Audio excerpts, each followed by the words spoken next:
ยายเฒ่าตั้งแต่พ่อตานี่จากไปนี่จักปีแล้วก็ยายเฒ่าไม่แล้วปีแต่วันที่25พุ่นเนาะสิปี55โอ้ปีนี้ก็69เนาะ69ล่ะจักปีแล้วเหรอ10กว่าปีแล้วตอน14ปีแล้วนะครับตะกี้พ่อตาเราเป็นพระเอกหมอลำเด้เนาะแล้วก็แม่นบ่แล้วเป็นเมียพระเอกเราบ่ได้เป็นหมอลำดอกยายเฒ่านี่เป็นเมียพระเอกหมอลำมาเลยแล้วเป็นคนมักม่วนจำได้บ่ก็เพลงหยังเอาเพลงแก้วล้อพี่แหมตอนพ่อตาไปหาลำนะก็จำได้เยอะล่ะที่เอาร้องให้ฟังมึงจักหน่อยแหน่ได้ตุ้ยแล้วสิร้องเพลงแก้วล้อพี่ให้ฟังเด้อพี่จ้าพี่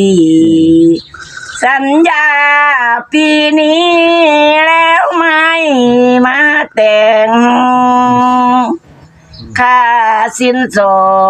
ดก็ไม่แพงหรือพี่แกงให้แก้วล้อเลื่อยไปสวรรค์เสียงก็เป็นสวรรค์เสียง